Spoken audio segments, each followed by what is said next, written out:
1894년 갑오개혁으로 포도청이 폐지되고 근대 경찰 조직 경무청이 탄생했습니다. 경무청 고문이 된 영국인 스트리플링은 조선 경찰관 순검의 임무가 호랑이와 귀신의 공포로부터 국민을 구호하는 데 있다고 했습니다. 호랑이와 귀신, 그 둘을 개화기 백성이 가장 무서워했던 것이죠. 그래서 순검 뽑는 구술시험에서 귀신을 두려워하지 않는다는 다짐을 받곤 했습니다. 포수를 특채하는 예도 많았죠. 호랑이와 귀신 잡는 순검은 경찰을 두려움의 대상으로 각인시킨 출발점이었습니다. 그런데 130년 가까이 지난 오늘의 경찰은 어떤 모습입니까? 퇴직 경찰 고위 간부는 위정자들의 말을 잘 듣는다는 부정적 표현의 극치로 견찰을 꼽았습니다. 경찰에 대한 불신을 꼬집는 데 쓰이곤 하는 식구, 바람보다도 더 빨리 눕는다 하고도 통하는 말이죠.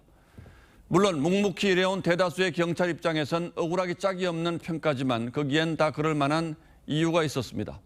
그 불신에 하나 더 얹힌 것이 있습니다. 두려움입니다. 검수완박이라는 장맛비에 둑이 터지면서 경찰로 쏟아져 들어가는 권력의 거센 물줄기를 보면서 느끼는 걱정과 공포 같은 것이죠. 행정안전부가 경찰국 신설을 서두르는 이유도 거기서 출발합니다. 국가수사권을 사실상 독점하고 국정원의 대공수사권까지 넘겨받는 공룡경찰을 그냥 둘 수는 없다는 거죠. 이전 정부까지는 청와대 민정수석실이 경찰을 통제하고 인사에도 관여해 왔습니다. 민정수석실이 최종 결정을 하고 행안부는 제청하는 방식이었습니다. 그것이 관행이었습니다. 그런데 민정수석실이 폐지되면서 경찰을 담당하는 국가기관이 붕 떠버린 겁니다. 그래서 행안부가 경찰국을 신설해 경찰을 통제하기로 한 걸 정부는 정상화라고 표현하고 있습니다.